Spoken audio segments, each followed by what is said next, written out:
والصلاة والسلام على سيد الأنبياء والمرسلين وعلى آله الطيبين والطاهرين وأصحابه وأتباعه وأزواجه وذرياته وأهل بيته أجمعين أما بعد. أعوذ بالله من الشيطان الرجيم. بسم الله الرحمن الرحيم. شهر رمضان الذي أنزل فيه القرآن. قال النبي صلى الله عليه وسلم: اللهم بارك لنا في رجب وشعبان وبلغنا رمضان. صدق الله مولانا العظيم وصدق رسوله النبي الكريم ونحن على ذلك لمن الشاهدين والشاكرين والحمد لله رب العالمين. اسٹیج پر تشریف فرما قابل قدر اور معزز و مکرم علماء کرام، بزرگوں، نوجوانوں اور عزیز ساتھی، گھڑی 10:50 کا اعلان کر رہی ہے. ناظم اجلاس نے مجھے حکم دیا ہے کہ 5-7 منٹ میں اپنی بات پوری کر لیں.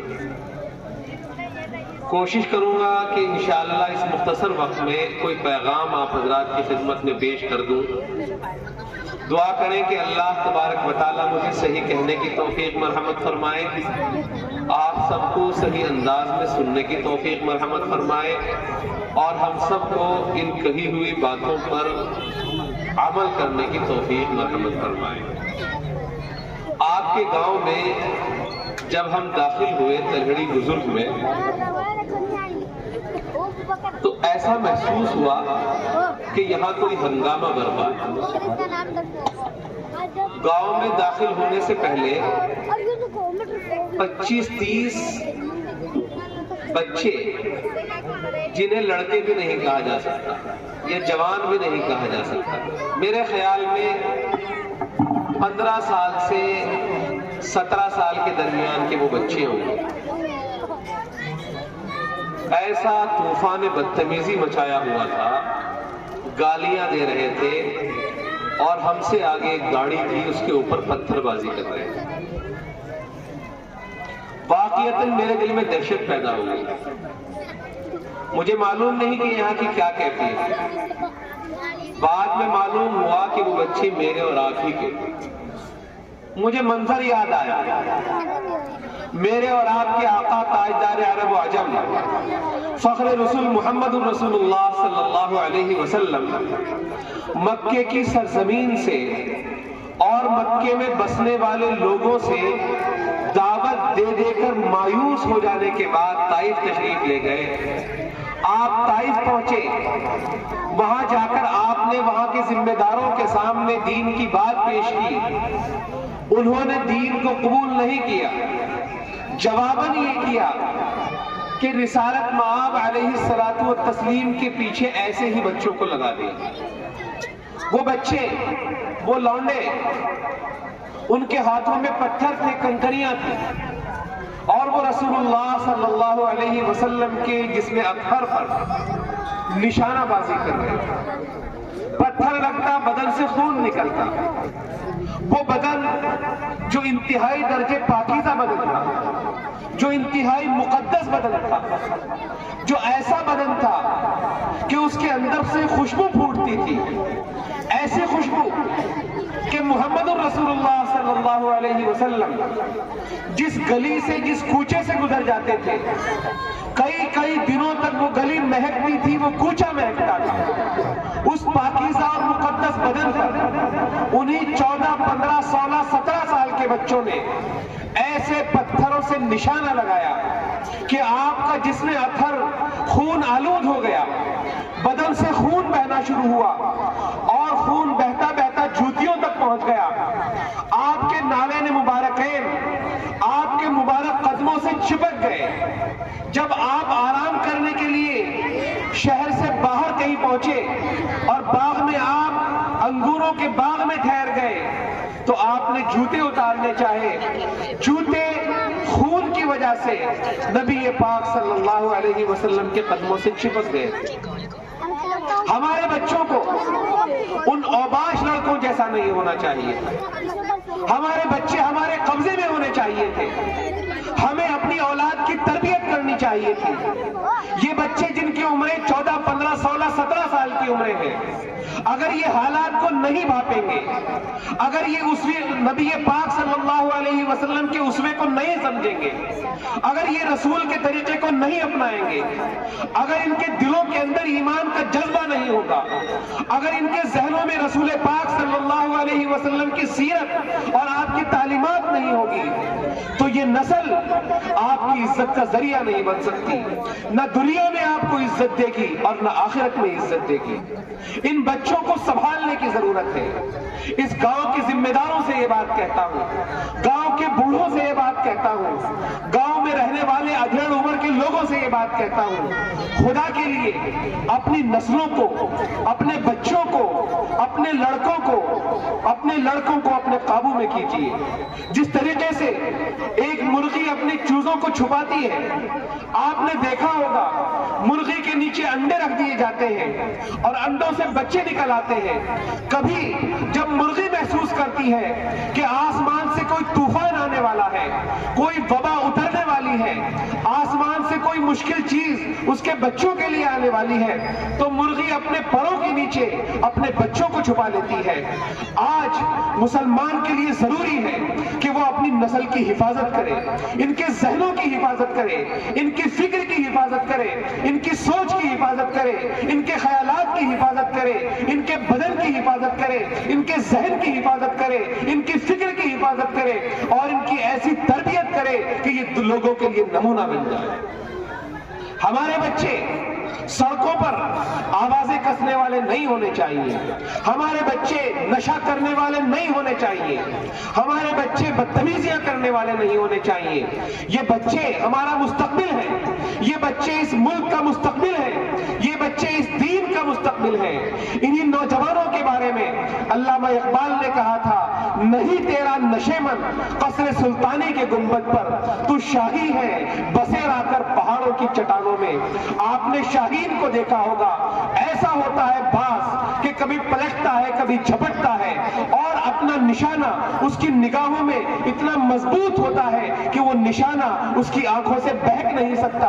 اگر اس کے سامنے اس کا شکار ہوتا ہے تو اس کے مضبوط پنجے اس شکار کو اپنے قبضے میں لے لیتے ہیں اور کبھی اس کا نشانہ نہیں چوکتا ہے. ہمارے نوجوانوں کے سامنے بھی ٹارگیٹ ہونا چاہیے، نشانہ ہونا چاہیے، منزل ہونی چاہیے، ایسی منزل جو کامیابی کی منزل ہو، ایسی منزل جو ترقی کی منزل ہو، ایسی منزل جو آگے بڑھنے کی منزل ہو، ایسی منزل جو ملک کو آگے بڑھانے والی منزل ہو، ایسی منزل جو دنیا میں آخرت میں ان کا اور ان کے والدین کا اور ان کے پوروجوں کا اور ان کے پرکھوں کا نام روشن کرنے والی ہو. ان کے ذہنوں میں ایسی منزل ہونی چاہیے اور یہ منزل انہیں کہیں اور نہیں مل سکتی. یہ منزل انہیں ملے گی انہی مدارس میں، انہی خانقاہوں میں، انہی اللہ والوں کے قدموں میں آ کر انہیں یہ منزل مل سکتی ہے.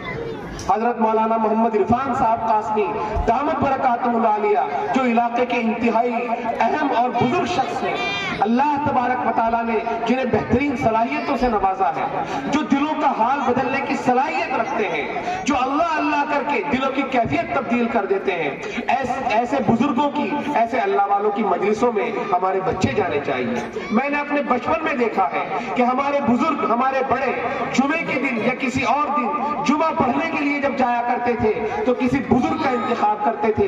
ہم دیکھتے تھے کہ لوگ رائے پور جا رہے ہیں، لوگ دیوبند جا رہے ہیں، حضرت مدنی نور اللہ مرقدہ کے یہاں جا رہے ہیں، حضرت رائے پوری نور اللہ مرقدہ کے یہاں جا رہے ہیں، حضرت مفتی مظفر حسین نور اللہ مرقدہ کے یہاں جا رہے ہیں. چھوٹا بچہ باپ کے ساتھ ہے، باپ پہلے مصافحہ ملاتا ہے، بچہ بھی آگے بڑھ کر مصافحہ ملاتا ہے.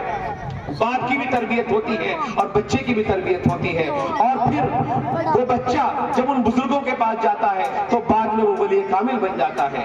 آج افسوس کی بات یہ ہے کہ نہ باپ صحیح ڈگر پر ہے نہ اس کی اولاد صحیح ڈگر پر ہے. پہلے باپ کو صحیح ڈگر پر آنا پڑے گا، ماں کو صحیح ڈگر پر آنا پڑے گا، دادا کو صحیح ڈگر پر آنا پڑے گا، نانا کو صحیح ڈگر پر آنا پڑے گا اور صحیح ڈگر پر آ کر اپنی نئی نسل کو، اپنی اولاد کو، اپنے بچوں کو صحیح ڈگر پر لانا پڑے گا.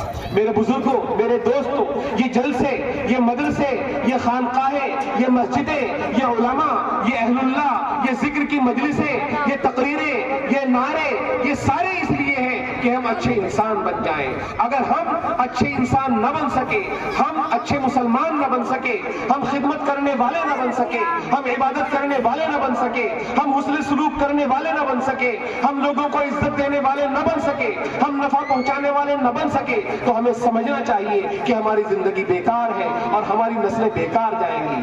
حضرت آدم علیہ الصلوۃ والتسلیم سے لے کر حضرت محمد صلی اللہ علیہ وسلم تک کم و بیش 1,24,000 انبیاء کرام دنیا میں تشریف لائے۔